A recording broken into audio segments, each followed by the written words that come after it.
It's Blunt Talk. You know what I'm saying? For y'all, those y'all don't know, man, Blunt Talk ain't no episodes or no shit like that. You know what I'm saying? About smoking blunts. It's just, being direct and forward about, what the fuck is going on. And today I got my nigga Al Thomas, goddamn me, straight from the north side, man. If y'all don't know him, man, he I'ma just say respect the guy in the community. You know what I'm saying? So bro changed his life, man, and did a lot of positive things, you know what I'm saying? So we posted up right now, man. We just gonna chop it up, man. You know what I'm saying? Introduce yourself, bro.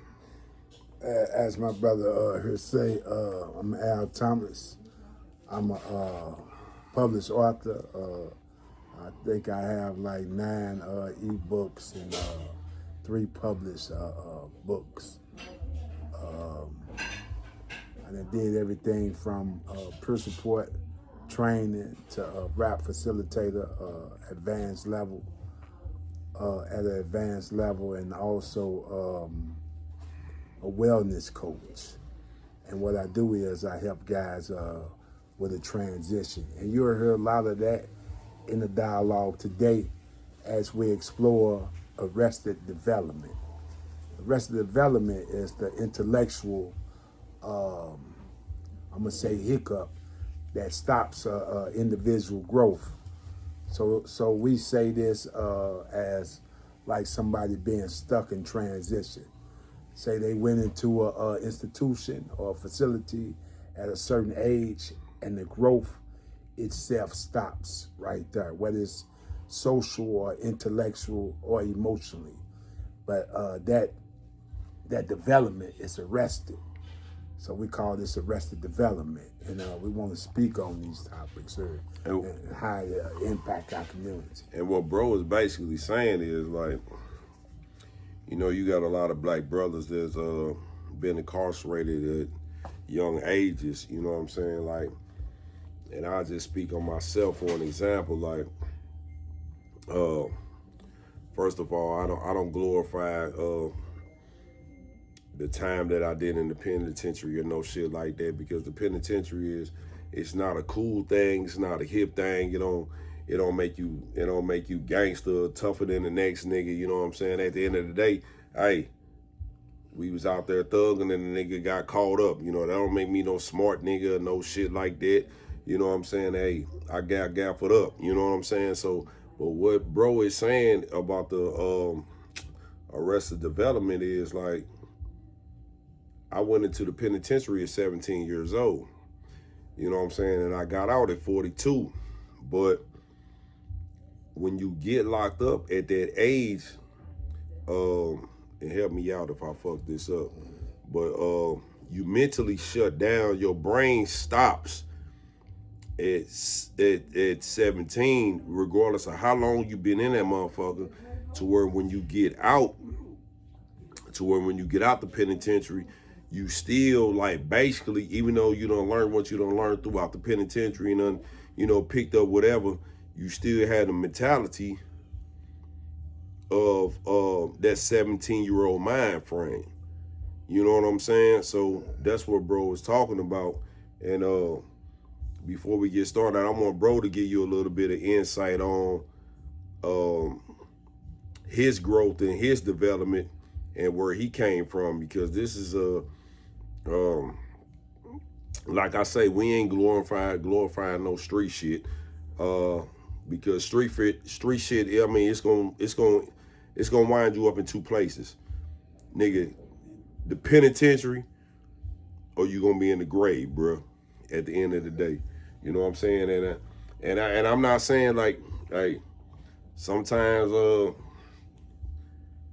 you just got to do what you got to do in order to survive. You know what I'm saying? But if you ain't conscious enough to see what the fuck is going on, to see what's going on around you, and you get carried away with the shit or get beside yourself, that's where you're going to end up. So I'm going to let bro give you a little insight on his background, and you're going to see where we coming from and why we clicking up on this today. Okay, before I tell the audience about my background, I want you to tell them how long it took us to put this compilation together and why. So it's been about 7 years. Like, me and bro been trying to get together and do this to feed the community and feed the youth and try to show a different way of thinking for like the last, what's it been, like, what, 7 years? Yeah. It's been about 7 years. Yeah, about 7 And we never had the time to get together. You know, he in one state, I'm in another state. You know what I'm saying? And, you know, he got things going on. I'm fresh out the penitentiary. I'm trying to get my feet wet and trying to find myself and find my lane. And, you know, but bro been pushing, you know what I'm saying? But we just ain't never had the time to, you know what I'm saying, get our shit together. But now we here, and we doing this few days before New Year's, and we going into 2026 with a different mind frame. And, you know what I'm saying? We going on a reset, you know what I'm saying? So that's what's taking so long for me and Big Bro to get together. Yeah. Thank you for that, bro. So without further ado, I want to tell you again, as my brother here reiterated, I don't want you guys to get caught up on the glorification of the story, but more so than the message. I remember watching Boys in the Hood when it first came out. That was my shit. And I watched the movie 20 years later and had a total different experience. For the simple fact is that all I looked at is the pistol Monster had, the car Cube had, and all of that, right? And I missed the message.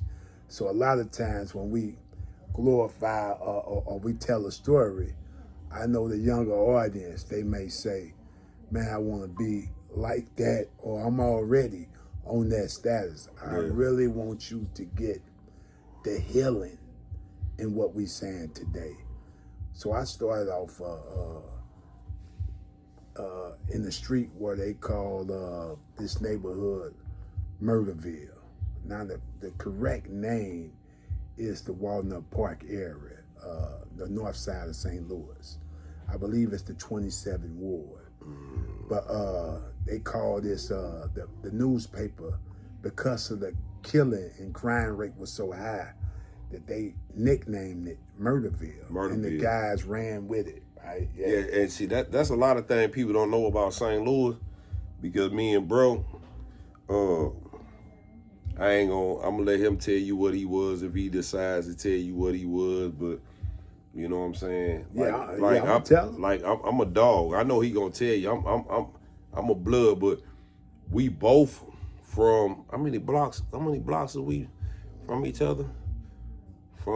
I want you to tell him, bro, but we ain't alley apart. We one street. Yeah, we ain't too far. The alley, and I'm right to y'all. Mimica, Pamplin, and then it's you know what I'm saying? But a lot of motherfuckers, this is what I want y'all to know when it comes to a lot of shit with St. Louis. Like, you know how niggas a lot of motherfuckers from different hoods, they be like, they call they different zones, just whatever the fuck, but the police name our zone the Murderville. Niggas just ran with it. So I just wanted to, you know what I'm saying? Like, ain't no niggas do that, nigga. That's what the police named our shit. You know what I'm saying? But it's part of like what we talking about, how we run with things that's in the negative light when we really been conditioned.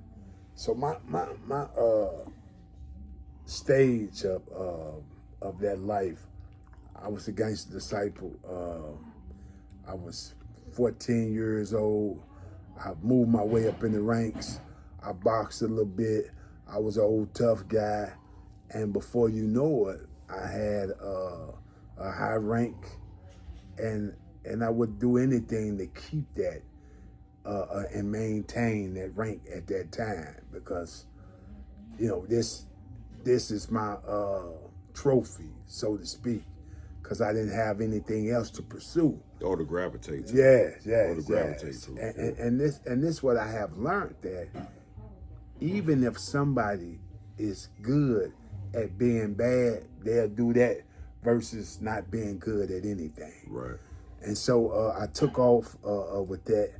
And the thing is about old tough guy, once you convince an environment that you're a tough guy, they believe you. So with that being said, I've been shot 3 different times. The first time I was shot, I was 16 years old.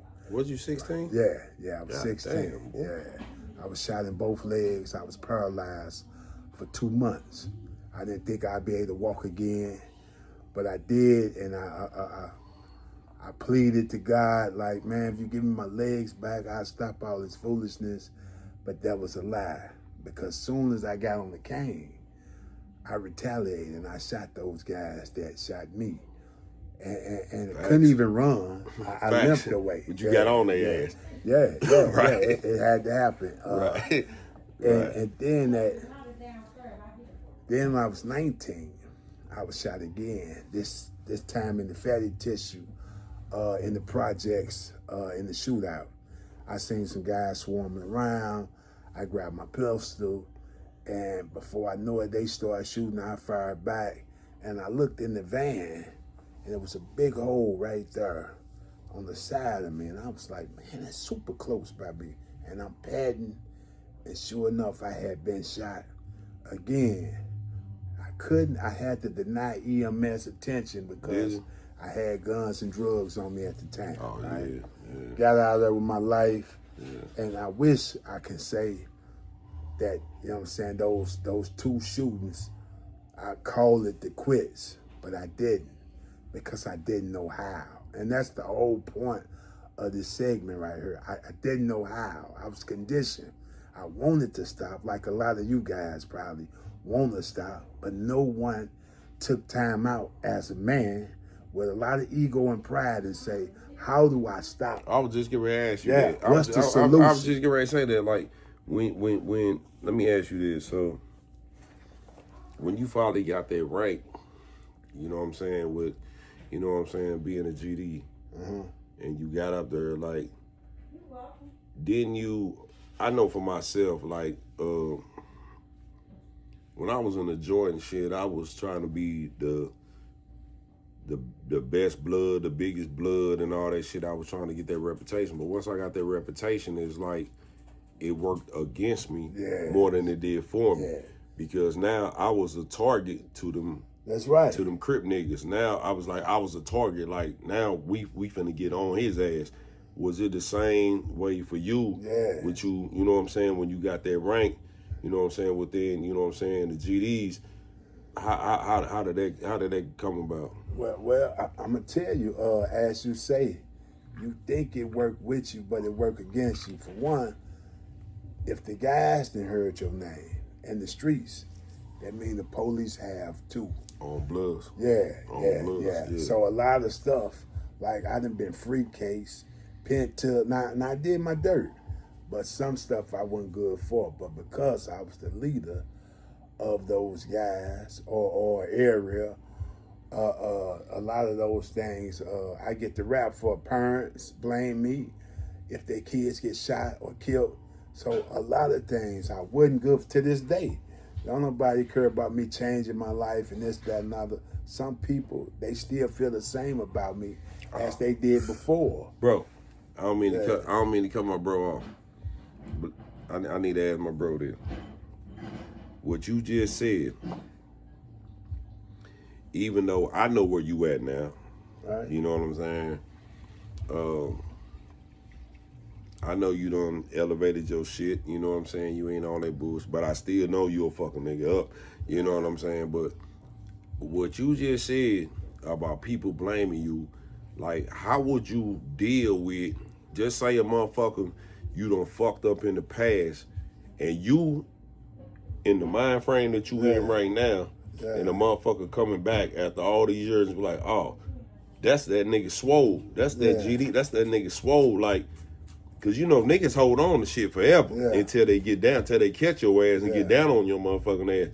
How would you go about dealing with a situation if a nigga just say you don't killed his daddy, and it's like, oh, that's that nigga Swole, that's the nigga that killed. How would you go about handling some shit like that? I'm gonna give you my on some real shit. Yeah. I'm gonna on give some you my real shit, bro. Take. Keep it gangster with it. One thing is like I would pause, right? I would think today, like just that little time can save guys 15 years if they just pause and think about the outcome instead of reacting.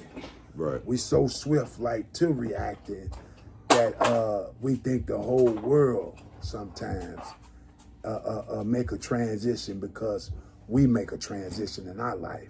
I have learned the hard way that just because I changed my life doesn't mean the whole world has changed. They understanding, they ideology, and they perception of Swole. Right. So that's one thing I had to learn, right? The next thing is, by all means, it's just human nature. You're going to protect yourself. I don't care what your faith is, what you believe in. Turn the other cheek as you have been conditioned. When you live the type of life I live, that's not an option, right? You're going to protect yourself at all costs. The thing is, and what you can do, is not put yourself in those situations any longer by making different choices and decisions. That's true. That's what you can do. And if those things was to come back on me, this one thing I stand hold to. We always say charge it to the game, keep it real and all that, right? Right. Well, in me changing my life, I had to take responsibility and accountability for my actions, even my past actions. Yeah, So but if something was to come back up on me, like I had to own that. Now, if I can get out of there any type of way with fists or whatever that I have, by all means, I'm gonna protect myself. Right. We gonna be blunt. Youngsters nowadays ain't respectless, man. Now I'm keeping the gangster with you. Youngsters now, they ain't respecting no niggas. They ain't respecting nigga because you ran the GDs or I was here with the blood, and they ain't respecting that shit. So I'm saying, how you gonna deal with a nigga that ain't got no respect and they ain't thinking how you thinking, and a nigga pull up on you like, hey nigga, ain't you? You know what I'm saying? Yeah. Now, how you gonna get down on it? Because you can't let that nigga walk, because you know these young niggas nowadays, they burning niggas. Well, I want to stop you right there. I don't want to cut your wisdom, but I You want feel me? to stop you right there and say, this the divide and conquer language that we use. These young niggas today, right? We was young. We was the young. We niggas had different rules at that though. time. The rules We had gonna different always rules. change. Here's the thing right here. The rules gonna always change. It's gonna change according to the social media today that we didn't have. So you got more exposure today. You got less discipline in some places. And that G code that we carry over, if we know your uncle, you may get a pass. That's what I'm saying. That has expired. That's what I'm saying. Those ain't no more of that times shit. the game has changed. Ain't no more of that shit no more. It's still our youth. And this is the best way. Now, some of you guys may think this corny, but this what would have helped. We talking about healing now, right? If a guy, I was once asked, what do you do, Al, in situations when a guy and I say, treat him like a human being. Instead of treating a 14-year-old that's a known gangster in the streets, treat him as a 14-year-old with love and nourishment and wisdom. Show him those things, right? Even if he's resisting to that. Now, one of my guys of all time, Dr. Amos Wilson, says that if a culture structure does not protect its members, those members in return will rebel against that culture. Right. So that's exactly what has happened to us now. When the Trayvon Martins and Mike Brown from our hometown, and when those things have took place and those babies then lost their lives. And we didn't stand up as the older guys and say, man, we'll protect you. We don't get to say, man, you look young niggas, man, y'all ain't listening. Now they ain't listening to us. If we ain't protecting them, Some niggas we ain't- trying to figure out like how do we survive and how do we deal with the police as black men and they around here unprotected. So no, they don't have our undivided attention when we say, hey, I need you to do this. We need to start becoming elders of these communities and showing them the path to that. And those things right there dissolve when we make the change. We looking for the youngsters to make the change as if they showing us. As the song say, we believe the children are our future. we believe the We need to children show them. Help them lead. Not the other way around. You know what I'm saying? Show them all the lesson they possess inside. Hey, Yeah. man, I'm so like this, so though. look, that's what needs to happen. We don't need better youth. We need better elders in order to produce better youth. So you better than me, bro. I ain't better than you. I'm better for me. Yeah. I feel where you coming from. Yeah. You are right. You are right. So I'm just the type of nigga to where even though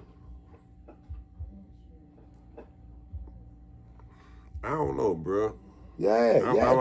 Come on. You say you want to keep it on it, right? I'm gonna keep it 100 Keep with it you. then, right? Like, even though goddamn me, And let me ask you, y'all here, like, bro. what would you have done, man, if what you have done? what you mean with Right? If society as a whole look at your record and the time that you did and gave up on you. What you think your outcome would be if you didn't have the loved ones and the support that you have today? Oh, nigga. My nigga, hey, I mean, nigga, I'll be dead. That's what I'm saying. I'll So be dead. backtrack that I'll and be look dead. at the youngsters that we talking about. I'll be dead. And that's what I'm saying. See, my outlook on that shit is, I still fuck with them youngsters. I still fuck with them young niggas, so I try to like understand like how them youngsters is thinking and the shit that they be tripping off of. Just like you say with the pastors and shit back in the day, you know what I'm saying? If I'm staticking with you and I catch you with your sister, I catch you with your mama, nah, nigga, I'm gonna give you a pass. Today, these niggas don't give a fuck who you with, nigga. They murking you. They murking you, your sister, your kids, just whoever. So with me, you know what I'm saying, still like fucking with these niggas and knowing how these niggas be rocking this shit, I'ma be like, if some other nigga come back and be like, oh man, that's that nigga Dollar. He know he woo and all that shit, man. That's that nigga. Yeah. Me, I'm just saying me. I'm still to the point to where, nigga, I'm gonna get your ass. I ain't finna let you. You really gotta catch me slipping. But if I know, goddamn me, if I go to this place and nigga, you finna, I know you gonna jump down, nigga. I'm finna try to kill your ass. Still to this day, even after me doing 25 years in the joint, nigga. If I feel like my life is threatened, my family is threatened, or whatever the fuck,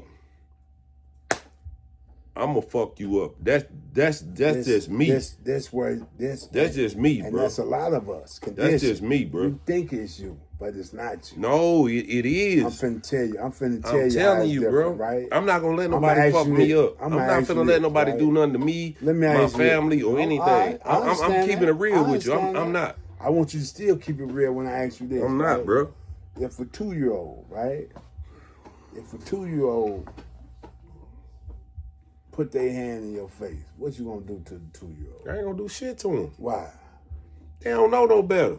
That's my point. Yeah, but that 2-year-old ain't got no motherfucking switch. Hold He got up, that hold 2-year-old up. ain't got no switch But in his they will motherfucking soon, hand. though, right? That's my Yeah. point. You gonna spare them because they don't know no better. So spiritually, we have to come to a place where we know like they have to give a pass if you can walk away. Now, I'm not telling you to spur your own life, Right. but I'm telling you, but you have to think the same. How you gonna give Look, a nigga a pass? now, How you gonna give a nigga a pass that ain't gonna give you a pass? No, listen to me, right? Answer that. I segue. It's arrested development. You gonna give them a pass. You know why? Because they haven't come to full development as of yet. The 2-year-old won't definitely get a. You ain't gonna second guess it like, oh man. But when they get older, some type of way, we forget that grace. We forget like they still don't know no better. So if you got an 11-year-old nigga, if you got 11-year-old, he ain't developed. Right or wrong? He ain't developed. No, you're So right. if you got an 11-year-old in your motherfucking face, like this in your face, you gonna spur him? Be honest, bro. Bros, you gonna spur him? Look, I'm Is you telling gonna spur the nigga? If I can, yes. I ain't spurring his ass. If I can, yes. I ain't spurring. What I'm gonna do? Like if I spurring. can, without violence, without harm, absolutely, because I know spurring. the fight is not with him. Who was with? Man, it's the institutions. Huh? It's the institutions. It's the facilities. It's the policy makers. It's the city developers. That's who the real fight is with. It's not with somebody that look like me. Now tell me how many guys you saying like you'll jump down on, right? And tell me honestly, me and you, right? How many guys that didn't look like you that you done got on?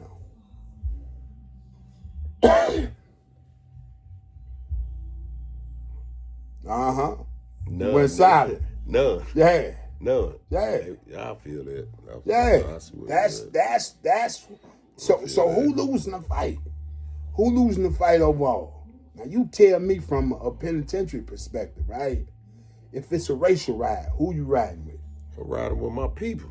You ride with your people, no Riding question, with the right? brothers all day. And they unified, And right? I done did it. And they unified. And I done did it. And it has happened, right? And Who did you have to depend on, right? It didn't matter. Listen, it ain't matter if they was Bloods, Crips, GDs. It ain't matter if they was Messies. When it came to some racial rights, nigga in that motherfucker. Now, let me ask we you ride this. with our people. Let me nigga. ask you this. You know the what I'm same, saying? let me ask you this in the same question, right? Why did it matter after the fight was over?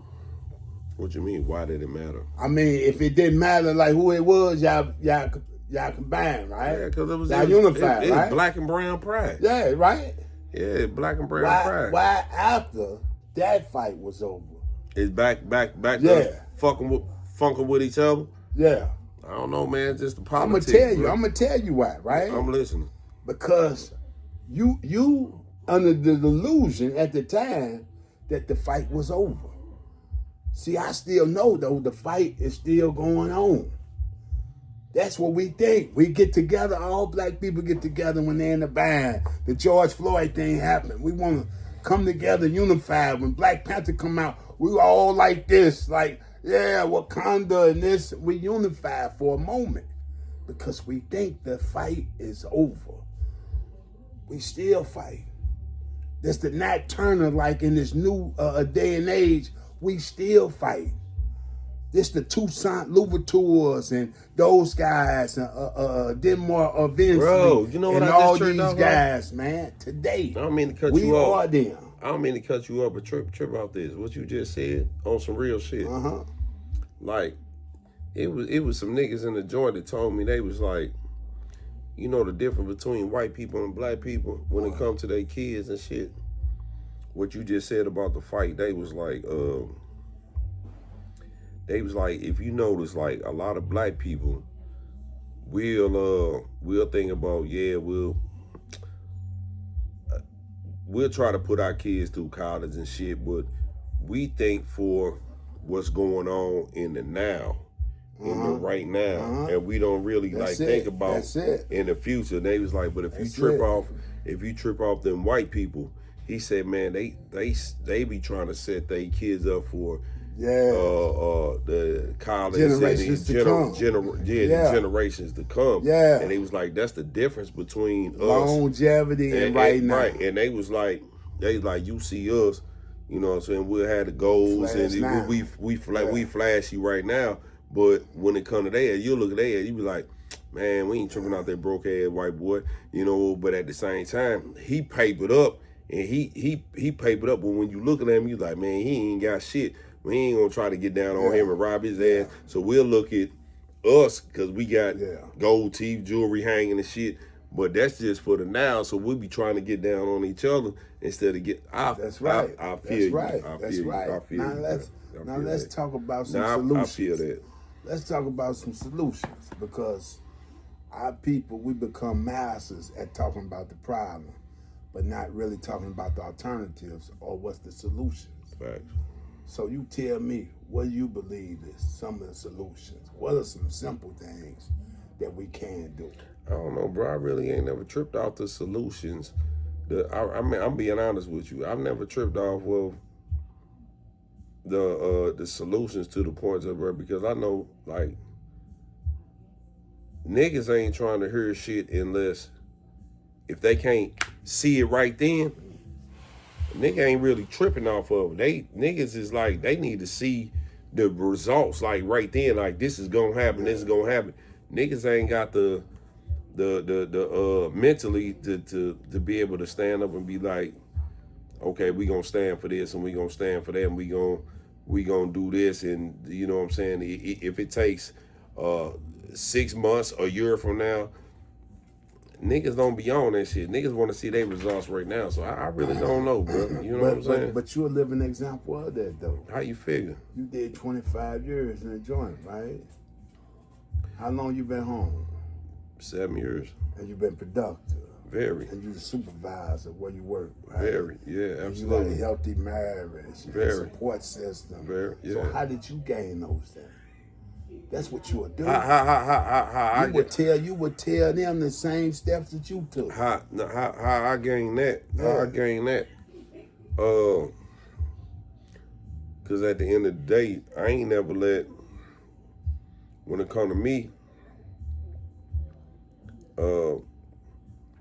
I don't never let a motherfucker tell me what I can't do. I don't never let a motherfucker tell me what I can't do. And I'm just the type of brother to where I ain't one of the brothers where you gonna hear like, oh, the white man blocked me from doing this, or I can't do this, white man don't want me to get no job and all that old punk ass shit. I ain't no nigga like that. You know, I'm an opportunist. If I see the opportunity, I'm a jump in there and I'm gonna get it, and I'm not gonna break. Cause anybody that been to the penitentiary should know, man, that the penitentiary, man, should have allowed you to. You gotta have patience in that motherfucker. You know what I'm saying? You gotta have patience in that motherfucker. So me coming out the penitentiary after 25 years, I was just gonna be like, nigga, I'm not finna let nobody stop me from doing shit. You know what I'm saying? Yeah. Like, period. At the same time, the grills, the cars, the crib, all that shit. You know, that's just a comfort zone because, you know, I was in there and I wanted that shit. You know what I'm saying? All that punk. But that shit don't matter. At the end of the day, like, good people. Yeah. That matter the most. Because once you lose that, I can lose all this shit. You know what I'm saying? But if I lose, like, niggas like this, my wife, you know what I'm saying, my family, you can't get them people back. Yeah, see, that's what you know what you can't get them people back. You know what I'm saying? So, I just ain't no quitter. I ain't finna let nobody tell me like, hey, Dollar, you can't do this, or Dollar, you can't do all. You been locked up because of that. Nigga, I've been out this motherfucker 7 years and I'm doing better than niggas that been out this motherfucker they whole goddamn life. And that's the you know what I'm saying? Right, exactly. But that's that you gotta be strong mentally. That's right. A lot of niggas think that you gotta be physically, you know, it's all about the physical. It's all about, nah, nigga, you gotta be strong here. Mentally, you gotta be able to, you think and outthink these, but when I say outthink these motherfuckers, I ain't talking about outthinking, I ain't talking about race wise. You got to be up on game to be able to outthink these niggas, these white people, these niggas, these bitches, because everybody got them trying to finesse every motherfucker. So you got to be up on game to be able, and you got to be basically like a chameleon. You know what I'm saying? You basically got to be a chameleon. You know what I'm saying? You gotta know when to laugh, when to smile, how to blend in, and a lot of right. You gotta know how to adapt to this shit. You know what I'm saying? And a lot of times too, it ain't about what you know. It's about who you know. Yeah. Stop investing in things. Right. And invest in people. Right. Yeah, that's the real value of it right there. And learn transferable skills. Me, I'm an old gang leader, right? Today, I'm an old community leader. So make those skills transferable. Like, I wasn't no sucker then, so I ain't gonna be no sucker now. On Bloods. And some guys, like, they live their whole life being a sucker. I've been sucker free. And that's how I remain. But I have a message for the guys that have been through the trenches like me.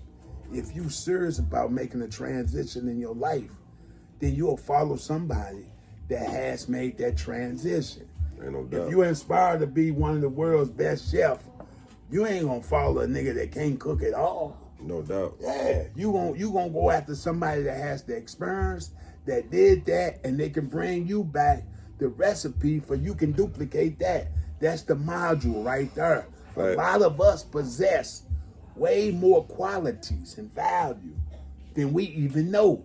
Some of us don't even know to tell our stories in that essence, to be like, man, I am the blueprint. That's another thing. That's another thing. You know, motherfuckers need to stop.